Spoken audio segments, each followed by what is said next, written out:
Oke, bismillahirrahmanirrahim. Assalamualaikum.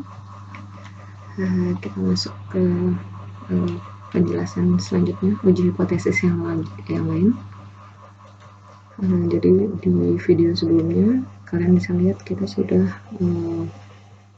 belajar tentang uji hipotesis satu rata-rata, selisih dua rata-rata, proporsi yang satu, dan selisih yang dua proporsi dari populasi ya. Oke, jadi secara umum kita review kembali uji hipotesis itu stepnya ada beberapa step. Jadi yang pertama itu adalah kita merumuskan hipotesisnya, kemudian menentukan alfa, menghitung statistik uji, terus dibandingkan dengan tabel, kemudian kita ambil keputusan, baru kita tarik kesimpulannya. Nah, sekarang kita masuk ke uji hipotesis selanjutnya, itu tentang satu varian. Uji hipotesis satu varian populasi. Nah, di uji hipotesis ini kita akan menguji varian populasi dan dengan cara dibandingkan dengan suatu pembanding tertentu. Jadi ada suatu nilai varian tertentu, sigma 0 kuadrat, ini adalah pembandingnya. Oke, hipotesisnya kayak gimana? Sebenarnya hipotesisnya sama kayak yang sebelum-sebelumnya, cuman bedanya di sini yang dimasukkan adalah varian populasi ya. Jadi yang pertama ada uji dua arah, berarti varian populasi sigma kuadrat itu sama dengan pembandingnya tadi sigma 0. Ini adalah yang mau diuji apakah benar populasinya itu sama dengan sekian variansnya atau tidak sama kalau dua arah. Kemudian kalau satu arah kanan berarti lebih dari di H1-nya, dimana H0 itu harus sama dengan ya, mengandung kesamaan. Terus yang satu arah kiri berarti yang kurang dari. Oke, statistik ujinya gimana? Jadi statistik ujinya itu kalau uji satu varian populasi didasarkan pada distribusi chi-square. Jadi simbolnya X kuadrat. X-nya ini ada X khusus ya, kalau kalian cari di laptop kalian atau PC kalian itu ada X cantik. Jadi X khusus ini dibaca chi-square atau chi square atau chi kuadrat gitu ya. Ini simbolnya X kuadrat gitu. Nah, gimana rumusnya? Rumusnya adalah kan yang dibandingkan adalah satu varian populasi ya, jadi hanya ada satu populasi sumbernya. Jadi ini S ini sampel, varian sampel. Kalau kalian ingat sebelum UTS, kalian udah belajar ngitung varian. Jadi ini menghitungnya pakai rumus yang kalian sudah belajar sebelum UTS. Ada juga videonya di sini, nanti lihat video sebelumnya ya. Jadi untuk mencari chi-square hitungnya itu adalah M-1, N ini jumlah sampel dikali dengan S kuadrat, baru dibagi dengan pembanding tertentu tadi yang ada di hipotesis yang mau diduga. Nah, tentunya kalau kita udah punya statistik uji kayak gini, harus kita compare, kita bandingkan dengan tabel ya. Jadi di versus dengan chi-square tabel, nanti alfanya bisa alfa per 2 gitu kalau dua arah. Nah, kalau chi-square tabel sama kayak tabel T, kalau kalian udah masih ingat, jadi dia selain butuh alfa, dia butuh derajat bebas atau dB untuk mendapatkan nilai kritisnya, nilai tabelnya, di mana dB itu diperoleh dari N kurangin 1. Jadi jumlah sampel dikurangin 1 itu adalah rumus degree of freedom-nya atau derajat kebebasannya. Oke, nilai tabelnya, nilai kritis chi-square itu ini contohnya, nanti file PDF-nya akan saya share belakangan. Jadi ini adalah chi-square, jadi areanya adalah yang ini ya. Oke, nah di sini kalian bisa lihat di sini ada df, degree of freedom, ini nanti M-1, terus ini ada alpha yang dibutuhkan. Nanti kita lihat di contoh bagaimana membacanya. Nah, kriteria pengambilan keputusannya agak beda dengan yang pendekatan T, distribusi student T atau distribusi normal baku yang Z kemarin. Kalau T sama normal baku itu kan kurvanya simetris, kiri kanannya sama. Kalau yang ini agak menceng kanan, jadi kanannya ini agak gepeng landai. Jadi ini tidak simetris. Kalau kemarin yang Z atau yang T ini kan simetris dan tengah-tengahnya ini 0 ya. Nah, kalau chi-square ini 0-nya itu ada di kiri di sini. Jadi semua nilainya adalah positif. Lihat aja dari sini square kan, kuadrat ya. Jadi nilainya mulai dari 0 ke kanan. Jadi nggak mungkin ada tabel atau chi-square hitung yang nilainya negatif gitu. Karena nilainya lebih dari 0. Oke, nah kalau uji dua arah berarti kan sama kayak yang kemarin, yang Z dan T kiri kanan dibagi dua. Cuman bedanya di sini tuh bukan sama-sama alfa per 2, tapi kalau misalnya di sini udah alfa per 2, berarti nanti yang akan kalian cari di tabel chi-square itu adalah chi-square alfa per 2. Ini harusnya koma dB ya, koma derajat bebas. Nah, yang kirinya gimana? Kirinya itu bukan alfa per 2 juga, tapi 1 dikurangin alfa per 2. Jadi ada bedanya kayak yang T dan Z. Jadi di sini ada 1 min. Jadi kalau di sini misalnya 0,025, maka di sini 1 min 0,025 yaitu 0,975. Jadi yang harus dicari adalah chi-square 1 min alfa per 2. Ini sebenarnya ada komanya ya, koma dB, koma dB. Nah, keputusannya gimana? Sama sebenarnya. Jadi kalau yang ditolak, kalau dia ada di daerah kiri, alias di kurang dari tabel yang kiri, chi-square hitungnya, atau yang kanannya yang chi-square yang kanan, lebih dari, pokoknya kalau dia nilai chi-square hitungnya ada di daerah zona yang ini, maka dia tolak H0, sisanya yang di tengah, maka dia terima H0. Itu kalau dua arah. Kalau satu arah gimana? Berarti kalau yang kanan cukup di series yang kanan aja, maka di sini alfa karena nggak bagi dua ya, karena satu arah jadi ini alfa doang. Berarti di sini yang dicari nanti chi-square alfa, dB harusnya, sorry. Maka H0 ditolak kalau lebih dari yang chi-square tabel dan diterima di sisanya. Berarti kalau satu arah kiri gimana? Dia di kiri, tapi di sini nggak dibagi dua, dia isinya adalah 1 kurangin alfa. Kalau di sini tadi alfa per 2 kan ya, karena dua arah, di sini cukup 1 minus alfa. Berarti carinya chi-square 1 minus alfa. Tolaknya di mana? Tolaknya tetap di daerah yang kurang dari tabel, sisanya terima gitu. Jadi dia mirip-mirip sama yang kemarin, cuman bedanya di sini kiri kanannya itu nggak simetris dan tengah-tengahnya nggak nol, karena nolnya dari sini gitu.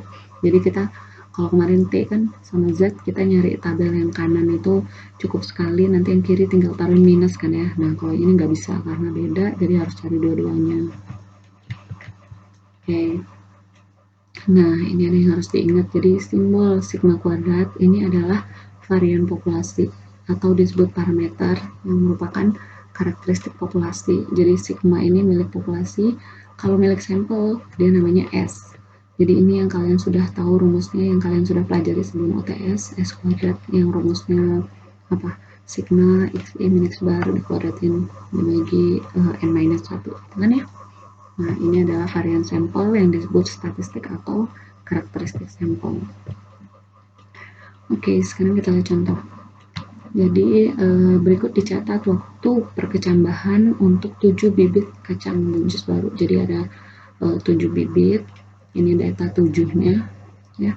Jadi ada 12, 16 dan seterusnya. Ini masih mentah, data raw atau mentah yang harus kalian hitung nanti berarti ya.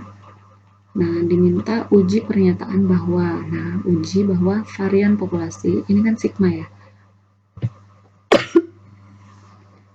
Sorry. Varian populasinya tidak sama dengan 4. Berarti sigma kuadrat tidak sama dengan 4. Itu yang akan kita uji. Sini dikasih tahu alfanya adalah 5%. Oke, jadi dari data ini kita akan punya N-nya 7 ya, karena ini ada 1, 2, 3, 4, sampai 7. 7 sampel. Dari 7 sampel, kalau di rumus itu statistik uji kita butuh S kuadrat kan. Maka S kuadrat kita dapat 10,2857. Ini dapatnya dari mana? Silahkan kalian hitung sendiri dengan menggunakan persamaan yang ada di sebelum OTS dulu ya. Kalau lupa silahkan buka, ada di video di sini di sebelumnya, atau buka materi sebelum OTS-nya. Nah, diminta untuk melakukan pengujian pernyataan bahwa varian populasi tidak sama dengan 4. Berarti kan varian populasi itu sigma kuadrat. Jadi hipotesis kita, karena ini tidak sama, bukan lebih dari atau kurang dari, berarti pasti ujinya uji dua arah. Tidak sama itu kan bisa kanan, bisa kiri kan. Jadi hipotesis kita, varian ini kan varian populasi ya, varian populasi sama dengan 4 atau tidak sama dengan 4. Jadi kesamaan sama dengan harus ada di H0, ketidaksamaan lebih dari atau kurang dari harus ada di H1. Itu kan konsepnya ya. Nah, statistik ujinya kan pakai chi-square hitung ya. Jadi ini tinggal dimasukin 7 kurangin 1 S yang udah dapat di sebelumnya tadi sama sigma 0. Sigma 0 kuadrat 4 ini dapat dari mana? Straight, ini dari hipotesis. Kan hipotesis ini tadi sigma kuadrat sama dengan sigma 0 kuadrat ya, pembanding tertentu. Jadi 4 dimasukin ke sini dapatlah 15,42. Berarti keputusannya gimana? Kita akan menggunakan uji dua arah, kita akan tolak kalau dia ada di kirinya ini atau kanannya ini. Berarti kita harus cari nilai tabel yang ini dan nilai tabel yang satu minusnya. Oke, gimana caranya kita lihat. Nah, ini adalah tabel untuk chi-square ya. Tabel chi-square, kita lihat dulu degree of freedom atau derajat kebebasan atau DB kita. Rumusnya kan DB atau DF ya, sama aja. Itu adalah N-1, jadi 6. Berarti dari DF ini kita dapat 6. Oke, kita lihat 6 ini. Terus yang pertama kita cari yang kanan dulu. Jadi alfanya kan tadi 5% atau 0,05. Karena dua arah berarti harus dibagi 2. Jadi 0,025 kan. Nah, dari 0,025 ini kita cari di tabel. Oh, ternyata dia ada di sini. Berarti kita gabungin deh ini dan DF yang ini, sehingga kalau ditarik garis ke tengah dapatlah nilai 14,49449. Ini adalah nilai chi-square alpha per 2 n-1 nya. Ini kan alpha per 2 ya. Ini yang kanan ya. Berarti yang kirinya gimana? Yang 1 minus alpha. Caranya serupa, cuma di sini pakai 1 minus alpha. Jadi kita punya ini. Di sini degree of freedom-nya sama 6, tapi alfanya adalah kalau alfa per 2 0,025 berarti 1 min 0,025 adalah 0,975. Tinggal dicari di tabel, adanya di sini.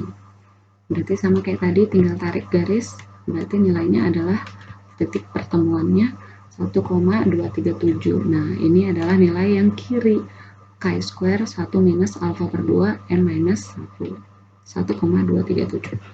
Tinggal kita ambil keputusannya. Karena uji dua arah, berarti ada kanan sama kiri ya. Nah, kanannya tadi kan 0,025, kita dapatnya 14,49 tadi di tabel.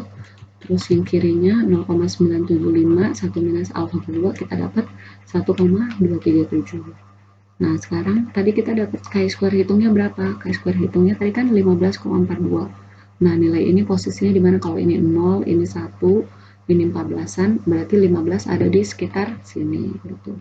Jadi dia masuk di daerah penolakan H0 karena ada di daerah yang kena zona ini ya, zona penolakan H0. Jadi H0 kita ditolak.